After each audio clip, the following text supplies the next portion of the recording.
Copy அடிக்கிறாங்க miss. இன்னும் நல்லா கதறுங்க. திமுகவை கலாய்த்து பதிலடி கொடுத்த அதிமுக.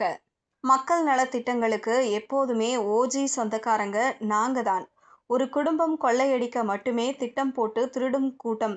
இதெல்லாம் எப்படி தெரியும் என்று அதிமுக கூறியுள்ளது. அதிமுக ஆட்சிக்கு வந்தால் ஆண்களுக்கும் நகர பேருந்தில் இலவச பயணம், பெண்களுக்கு மாதம் 2000 ரூபாய் வழங்கப்படும் என அக்கட்சியின் பொதுச் செயலாளர் எடப்பாடி பழனிசாமி வாக்குறுதி அளித்துள்ளார். திமுகவை பார்த்து அதிமுக அப்படியே காப்பி அடித்துள்ளதாக அமைச்சர் ரகுபதி உள்ளிட்ட திமுக அமைச்சர்கள் தெரிவித்துள்ளனர். இந்த நிலையில் திமுக அமைச்சர்களின் கருத்துக்கு அதிமுக பதிலடி கொடுத்துள்ளது. இது தொடர்பாக எக்ஸ் தளத்தில் வெளியிட்ட பதிவில், 4½ ஆண்டுகள் அஇஅதிமுக திட்டங்களுக்கு ஸ்டிக்கர் ஒட்டி வருவதை மட்டுமே ஒரே வேலையாக வைத்துவிட்டு இப்போது காப்பி அடிக்கிறாங்க மிஸ் என்று அஇஅதிமுகவை பார்த்து சிறுபிள்ளைத்தனமாக திமுக அமைச்சர்கள் அழுவதை பார்த்தால் சிரிப்புதான் வருகிறது. எது ஒரிஜினல், எது காப்பி? அம்மா மருந்தகம் ஒரிஜினல், முதல்வர் மருந்தகம் காப்பி. அம்மா மினி கிளினிக் ஒரிஜினல், மக்களை தேடி மருத்துவம் காப்பி. தாலிக்கு தங்கம் ஒரிஜினல், அதை உல்டா செய்தது தானே புதுமை பெண் திட்டம். இப்படி அடுக்கிக் கொண்டே போனால் திமுக அரசு செய்ததாக சொல்வது எல்லாமே அஇஅதிமுக திட்டங்களின் சீப் காப்பி தான். மக்கள் நல திட்டங்களுக்கு எப்போதுமே ஓஜி சொந்தக்காரங்க நாங்க தான். ஒரு குடும்பம் கொள்ளையடிக்க மட்டுமே திட்டம் போட்டு திருடும் திமுக கூட்டத்திற்கு இதெல்லாம் எப்படி தெரியும்?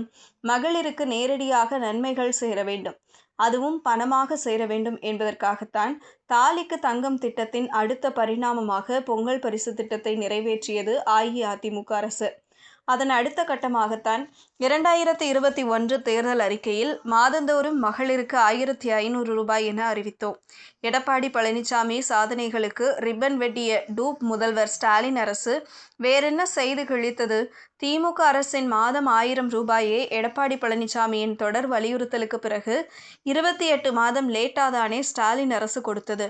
அதையும் இன்று வரை சொன்னபடி அனைத்து மகளிருக்கும் கொடுக்கிறதா? தகுதி என கூறி தமிழக மகளிரை இழிவுபடுத்திய அரசை பெண்கள் மறந்து விடுவார்களா?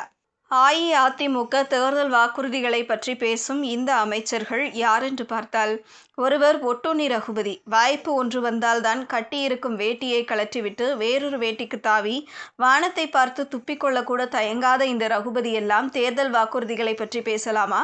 இன்னொருவர் டிஆர்பி ராஜா. பாக்ஸ்கான் துணை கம்பெனி என்று சட்டமன்றத்திலேயே கம்பி கட்டும் கதையெல்லாம் உருட்டியவர்தானே இவர். ஆளும் வளரணும், அறிவும் வளரணும், அதுதாண்டா வளர்ச்சி என்ற புரட்சி தலைவரின் பாடல் வரிகள் தான் நினைவுக்கு வருகிறது. எடப்பாடி பழனிசாமி ஒரு வாக்குறுதி அளித்தால் அது செயலில் நடக்கும் என்று மக்களுக்கு நன்றாக தெரியும் என்பது திமுகவினருக்கே தெரியும். அதனால்தான் இவ்வளவு வயிற்றெரிச்சல். நல்லா கதறுங்க அமைச்சர்களே, இன்னும் 2 மாசம்தான் என்று கூறப்பட்டுள்ளது.